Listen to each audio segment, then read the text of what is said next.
Relativity? No, it's not possible.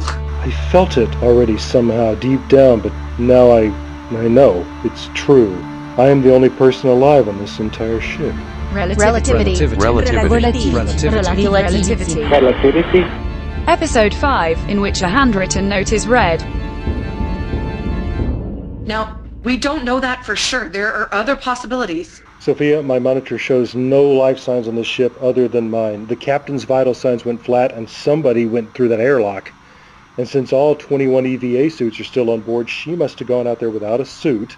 These are all logical conclusions, but based on... There's a strong logical case emerging for every single member of this crew besides me having, done the same thing? You think they all went through the airlock with no suits on? Yes.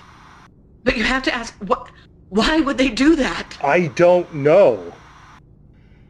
Chris, I'm sorry. I'm just hoping this is some kind of mistake or a misunderstanding. Me too, yeah. Okay, let's think about this logically. You may have to take full charge of the logical thinking right now. It's what I do best. And I'm grateful, so let's hear what you're thinking. Well, the ship has sustained damage from some source we've not yet identified, and it's possible that this event has damaged the medical monitoring system in some way. And messed up the monitor so it wouldn't detect anyone but me? That would take a pretty fancy series of accidents. Or perhaps it's been done deliberately. Okay, I had not thought of that. Sabotage could be very specific where an accident would not. Exactly. Except it doesn't make any sense. Why would anybody mess with the health monitor so it only showed me as being alive? People who wanted to hide from you. Sophia, you don't know these people, or do you? I mean, you must have records there somewhere, but these are friendly, positive, big-hearted people, hard-working and curious. They've been my family. I love these people. We were all specifically and carefully chosen to be together because... But is it impossible that one of them might become erratic, might develop some kind of mental I'm not illness saying or that. something? I don't know what I'm saying. I gotta sit down. I mean, listen, you just told me a little while ago that you thought the captain committed suicide because of something she saw. And that's not the action of a normal and healthy person. Well, that's true. Oh, I don't know how I forgot everything so... Wow, I have what I think is her suicide note. I put it in my pocket. Well, and you didn't mention that earlier? It's been something of a crazy day here. I know that, but so far we haven't heard a whole account of how you learned she was dead. I was in the sick bay when her life sign signal went flat. So I paged her, and she didn't respond. Then I called the bridge, and I asked Andre if she was up there. He said no, that she had been staring at something on her monitor, really staring like she was in a trance.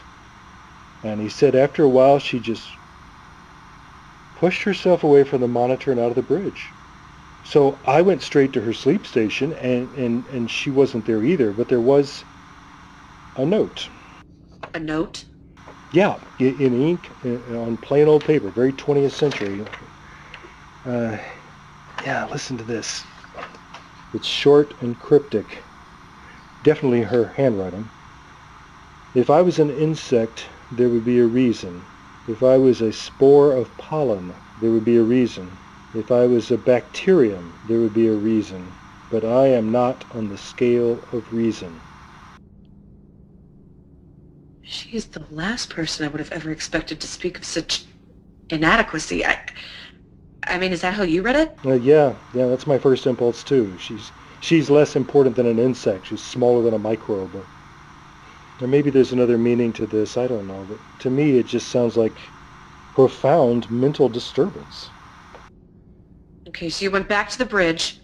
Right, and along the way I saw that somebody had used the airlock. So when I got there, Andre was gone, Kim was gone, and I linked to the comm panel and I called you. And that's when the event happened. Whatever it is, it's caused all this damage and left me in the dark in more ways than one. Chris, have you considered that maybe they're all just in the cargo bay? I know many of you love being in there. I can monitor people when they're in there. Usually, yes, but if there was some kind of mechanical fault in your monitor, and maybe it's related to whatever happened in the whole ship, might it not cut off your monitoring to the cargo bay? Well, It's so heavily radiation shielded, and it's so disconnected from where you are. I And suppose that's possible. of course it is. You might go in there and find all of your crewmates in there just having a picnic. Right. They just decided to leave the bridge unstaffed and walk away from their other duties and experiments and intrigues. All right. And then they were oblivious to the shockwave that broke things and cut off the lights in here. And Maybe they're trapped in there. why would they have been there in the first place, though? And why would they all go at once? And what does it have to do with the captain's suicide? Well, there's only one way to find out, don't you agree? Well, it's not like I have anything else to do. At least you'll be able to rule out the possibility, true? True, and I know you already asked me to check on the overall status of the cargo. I'm sure you understand. Delivering the cargo safely is the purpose of your mission, and I know you know that. I do.